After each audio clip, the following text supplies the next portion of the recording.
When I went back to Galveston one time, I went to my old home where I was born. And there was the same stairway that had served me unconsciously. And I didn't realize that I was taking something out of my own consciousness and reproducing it again. Such is life, such is the globe here.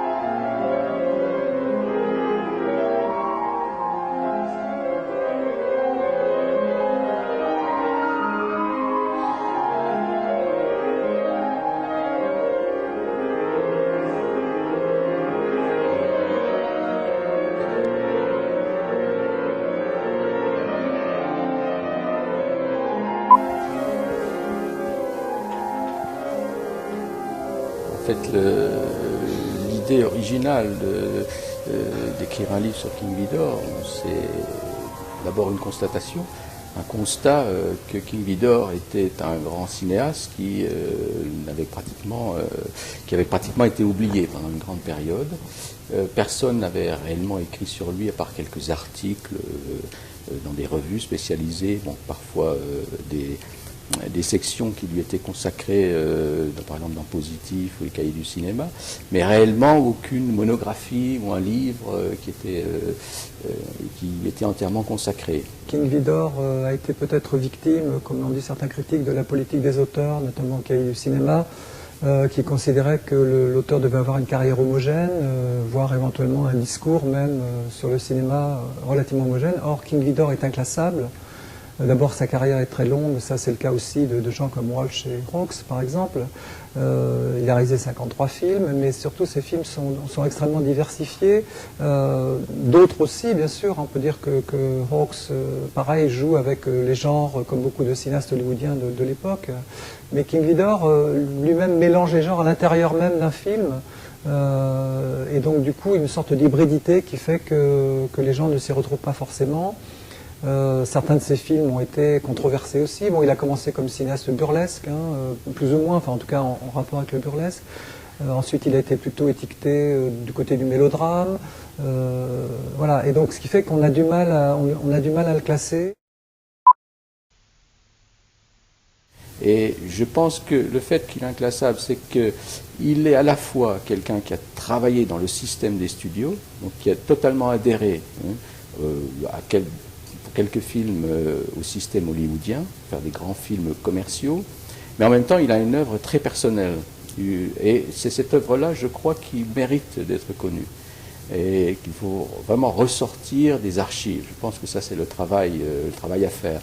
Et j'espère que le livre collectif qu'on a fait inspirera, j'espère, d'autres personnes à aller fouiller un peu dans ces archives vidoriennes, où on peut encore trouver des trésors. Donc il y a tout un travail, je crois, à faire, et je pense que ce livre-là doit être, à mon avis, un livre qui doit inspirer d'autres personnes à entreprendre des recherches sur King Vidor, parce qu'on n'a pas tout dit. On aurait pu penser justement que King Vidor serait apprécié justement du fait de cette longévité, de la capacité de s'adapter à de nouvelles conditions techniques, etc.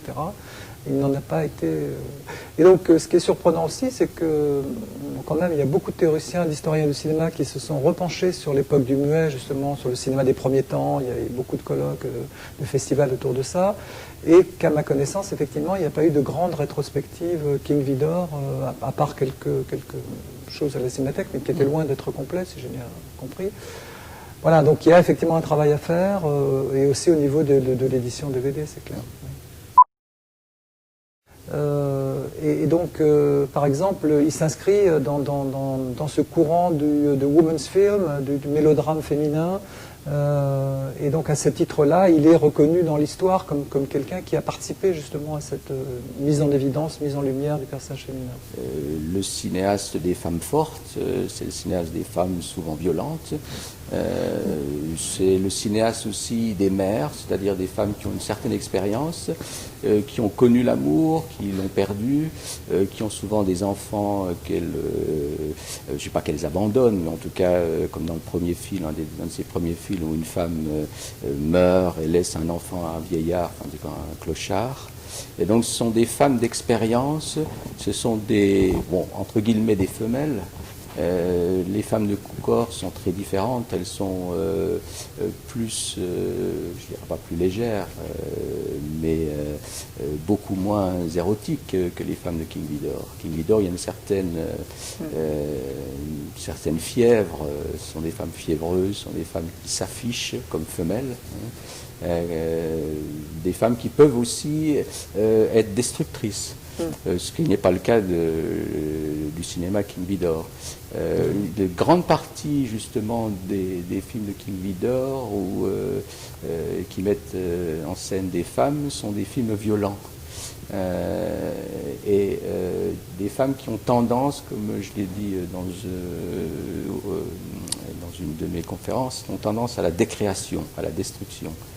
Et par elles, c'est peut-être aussi des femmes qui sont plus américaines, qui sont plus ancrées dans l'esprit américain, des pionnières, comme les premières femmes qui ont créé l'Amérique et qui n'étaient pas des saintes. Puis le dernier film qu'on peut citer, c'est Man Without a Star, l'homme qui n'a pas d'étoile, avec Kirk Douglas. Kirk Douglas, avec qui d'ailleurs il a eu quelques problèmes, parce que Kirk Douglas était le producteur du film, et donc il cherchait à mettre un peu la mainmise sur le film, mais il n'a pas réussi. Et c'est un film tout à fait passionnant, autour justement de deux conceptions. Je vous parlais justement d'aller de l'avant, du progrès, etc., de l'enracinement, de deux conceptions justement de l'Ouest, de la conquête de l'Ouest, du rapport à la terre, soit une terre libre où on peut arpenter la terre littéralement à cheval, etc., ou avec des troupeaux, ou au contraire mettre les barbelés pour justement sédentariser en quelque sorte les choses et empêcher la libre circulation. Et ça, c'est quand même une des grandes thématiques aussi C'est-à-dire cette fascination avec les espaces américains. Et cette grande, je dirais, maîtrise de l'Amérique, de la géographie de l'Amérique. On peut dire qu'on peut même étudier la géographie de l'Amérique à travers ces films. On peut même faire un cours sur les espaces américains en utilisant comme matière les films de King Vidor. Il a pratiquement couvert toute l'Amérique. Il a pratiquement cartographié l'Amérique et a mis l'Amérique en image.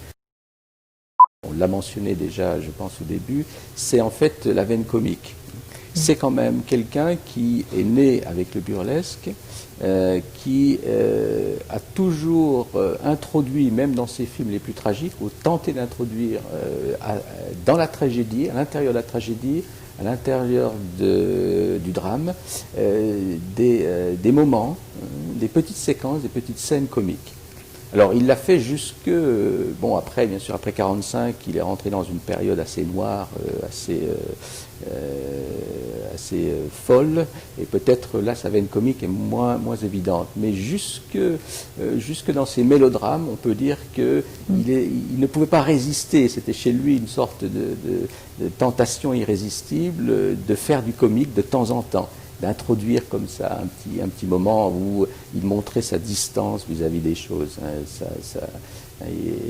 la veine plutôt même satirique. Il aimait justement dans ses films muets faire des satires, la satire de la vie américaine.